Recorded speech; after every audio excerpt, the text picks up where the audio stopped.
Okay, so I'm going to go over the solutions to the Chapter 8 quiz, and these are actually very similar to the Chapter 8 recitation questions, so hopefully you did well on them. The first one, step 1 in intermediate. What? The first one is draw the mechanism of the given hydrohalogenation reaction. It's late, so I have a feeling I'm going to stumble over my words a lot, so hopefully you can forgive me in advance. So step 1 and intermediate. So step 1 in an addition reaction is almost always the same.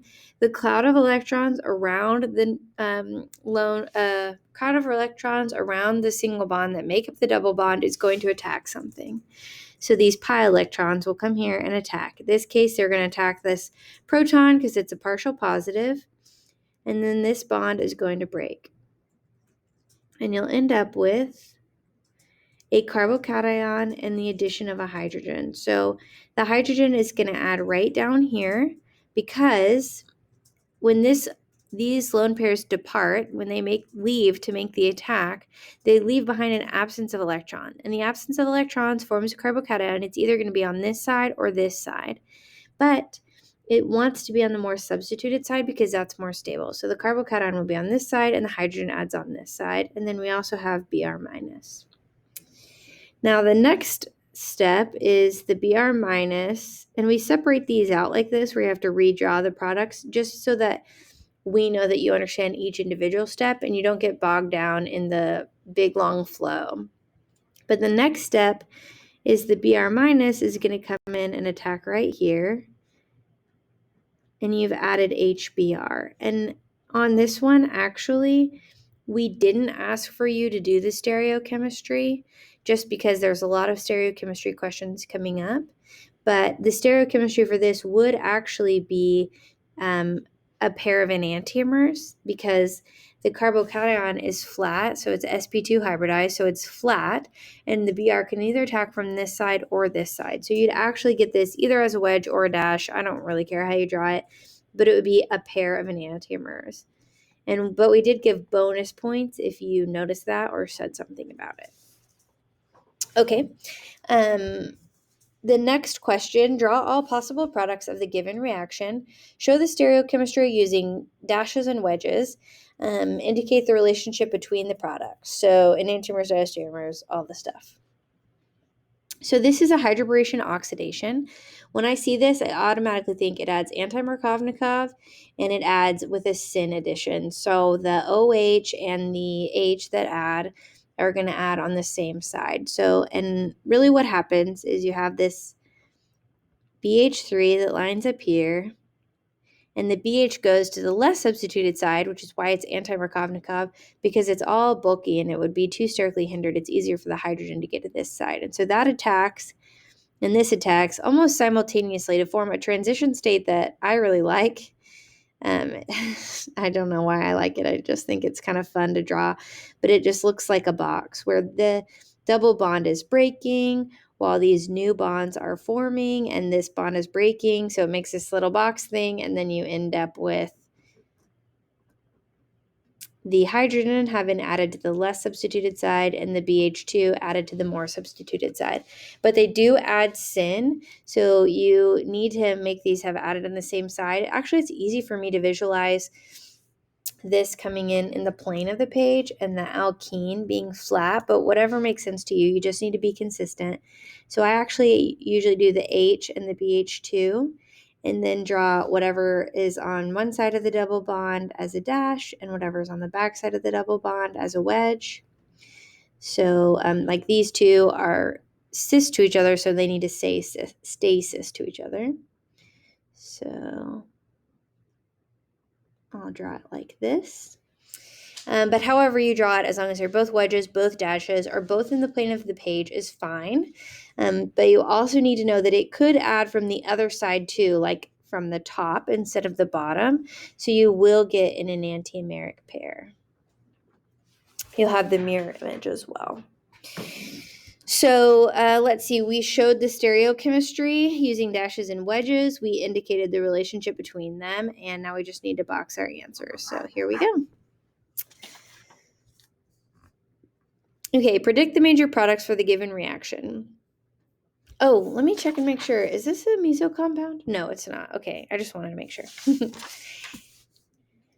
Okay, so predict the major products for the given reaction. What is the regiochemistry, the stereochemistry, and show the mechanism or intermediates for partial credit. So this always forms through a brominium ion. So I like to actually draw my Br2 out. Boop, boop, boop, boop, boop, boop, like this. And this attacks and this bond breaks. And actually one of these lone pairs is going to come in to form the brominium ion. Let's see right here. And then we have the brominium ion. And that's plus. It's plus. If you calculate out the formal charge, you'll be able to see that. So you have the brominium ion. And then actually, normally, if you have in an aprotic solvent, the Br minus that's formed in this step right here would be the one that attacks, but this protic solvent is going to crowd around it. It's called solvolysis. We talked about it in our substitution and elimination reactions, but it's almost like the partial positive of the hydrogen thinks the bromine's really cool, and there's so much more of water than there is of the bromine that it'll like surround the bromine and crowd it out like a groupie or something, I don't know, and so it won't have time to do the thing. It won't be able to come over here and attack. So water is free to actually make that attack instead. And there is a partial positive on the more substituted side. So that's where the water will attack, and then this bond will break. Let's see. And so you'll have the water, and the water is still protonated. So that's technically OH2 plus. There's only one lone pair on it. That's a OH2 with a lone pair and a plus. And then on the far side, the bromine is attached. This bond broke, but this one is still intact. And then you'll undergo a deprotonation step. The water or whatever comes into contact with the proton first will take it. And we have OH and a Br. And these actually add anti to each other because the water comes in, attacks from the back. So I'm going to draw this as the wedge and this as the dash, or you can draw them both in the plane of the page, whichever you want to do. And it would make the enantiomer. So the regiochemistry on this is it actually does markovnikov, where the first bromine addition is the electrophile, which adds to the less substituted. This says Markov. You know what I mean. I didn't finish. And they add anti. And then here's your products. Okay, predict the major products of each reaction sequence. So when I'm going through something like this, I always ask myself, is this an acid-base reaction? If it's not an acid-base, is it a substitution or elimination reaction? Or is it something we learned in Chapter 8? Or is it something completely different? Well, in this case, actually, it's not an acid-base reaction. There is a base, but there's no acid that it can easily take. But when I look at substitution and elimination, there's a primary leaving group, and there's a strong nucleophile. This is an SN2 reaction. Wait, there's heat. This is an elimination reaction. That's what happens when you're going through too fast late at night. So the heat makes this go towards an E2 reaction, and then the lone pair comes here and fills in as the leaving group leaves, and you get an alkene. And even if you didn't notice the heat and didn't realize this was going to be an elimination reaction, this second step can be a clue to you because we know what O3 does, and O3 reacts with alkenes. So hopefully if you did what I did and didn't notice the heat at first, you would get a tip-off in the second part. So this is our first step, and then our second step, O3, cleaves double bonds and oxidizes them. So it's going to add an oxygen on both parts. And actually, we had a question exactly like this in our recitation work. So the final product keeps these hydrogens intact. So we actually have two final products. So you get a point for each one of these. And then explain your reasoning for the regio and stereochemistry in question 3. Hopefully I did that for you already, but we're looking for an answer, something along the lines of the regiochemistry is due to the formation of the brominium ion. There's a partial positive here, or you could draw a nice mechanism that demonstrates that.